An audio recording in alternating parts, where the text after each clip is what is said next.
মুসলিম জীবনে প্রথম তৌহিদ ফরজ হইল। তারপরে মুসলিম জীবনে ঘুম ভাঙলেই যে প্রথম ফরজ শুরু হয় সেটা হচ্ছে প্রথম কি আগে বাপ মাকে টাকা পাঠাইতে হবে নাকি সকালে ফজরে উঠে? কি ফজরের সালাত আদায় করতে হবে, সেটাও সূর্য ওঠার আগে। জি হ্যাঁ, সূর্য ওঠার আগে। এর দিনই ফায়দার সাথে সাথে দুনিয়াবি ফায়দা আছে। আজকাল মেডিকেল সায়েন্সে মাশাআল্লাহ আমাদের জন্য ইসলাম বোঝাটা সহজ করে দিচ্ছে। কয়েকদিন আগে পড়ছিলাম যে যারা নিয়মিত ফজরে উঠে যায়, আর ফজরের আগে উঠতে পারে, তাহাজ্জুদে উঠতে পারলে আরো ভালো, আরো এটা স্বাস্থ্যকর। কিন্তু যদি ফজরে উঠে, নিয়মিত ফজরে উঠে সূর্য উঠা পর্যন্ত ঘুমাই না, তার আগেই উঠে যায়, আর এইভাবে আপনার এই সময়টা জেগে থাকে, তাদের হার্ট অ্যাটাকের ঝুঁকি কমে আসে। সুবহানাল্লাহ।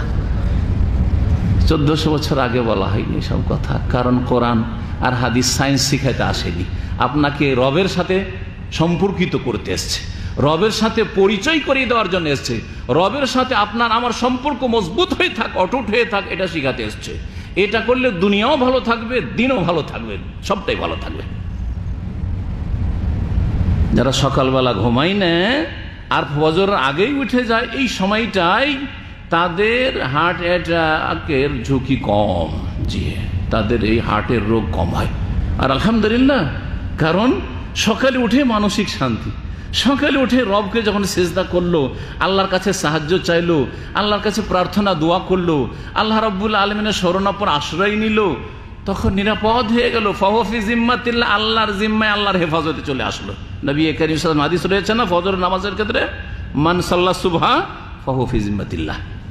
জি, ওটা তো আছে, একটা দিনের দিক আছে, কিন্তু স্বাস্থ্যের দিক থেকেও এই সময়টায় জেগে থাকাটা শরীর স্বাস্থ্যের জন্য অত্যন্ত ভালো। পক্ষান্তরে যারা সকালবেলা লম্বা টানে ঘুমায়, টিভি দেখলো, ইন্টারনেট নিয়ে পড়ে থাকলো রাত 2টা, 2:30, 3টে পর্যন্ত, আর তারপরে নিস্তেজ হয়ে ঘুমিয়ে গেল, খবরই নেই কোথায় মোবাইল পড়েছে হাত থেকে, আর টিভি বন্ধ হয়েছে কি না হয়েছে, আর কখন যে তার ঘুম এসছে কিচ্ছু জানে না। আর তারপরে ঘুম ভাঙছে সকাল 7টা, 8টা, 9টায় ঘুম ভাঙছে ভদ্রলোক, পয়সাওয়ালা অথবা চাকরিজীবী, সকাল 9টায় ডিউটি যাবে অথবা বিজনেসে যাবে, উঠলো 9টায়, উঠে চা পানি করলো, আর তারপরে গেল। এদের আখিরাত তো বরবাদ হইল, দুনিয়ার ক্ষেত্রে হার্টের রোগের ঝুঁকি বেশি। ঠিক হ্যাঁ, কোরআন হাদিসের কথা বললে মানুষ বিশ্বাস করতে চায় না বা আমল করতে আগ্রহী হয় না।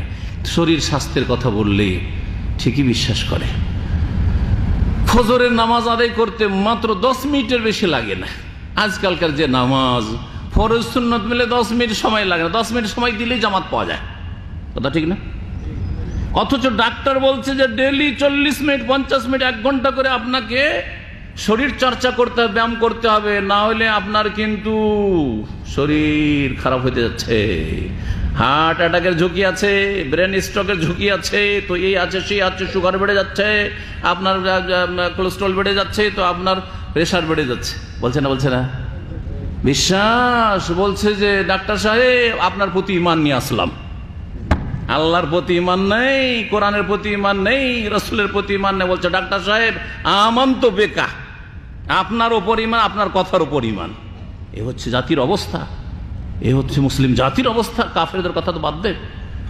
একজন মুসলিম ডাক্তার কয়েক বছর আগে কাশ্মীরের হাইউল বাদিয়ার এক হসপিটালে ক্লিনিকে দেখা, সে জানে মাঝে মধ্যে হয়তো নামাজ পড়ে, বেনামাজি এটাও বলতে পারবো না, কিন্তু সাধারণত এই শ্রেণীর লোকেরা ফজর তো পড়লেও সূর্য ওঠার পর, না হলে পড়ে না।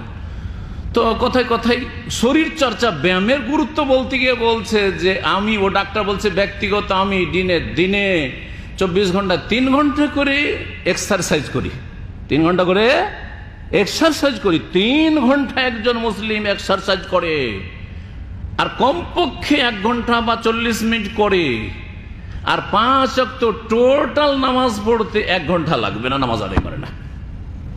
কি করে তাদের দিন সুন্দর হবে, আখিরাত সুন্দর হবে, আর কি করে তাদের দুনিয়া সুন্দর হবে, কি করে তারা দুনিয়ার নিয়ামতগুলোকে টিকাইতে পারবে, আর কি করে আখিরাতে জান্নাতের নিয়ামত হাসিল করবে?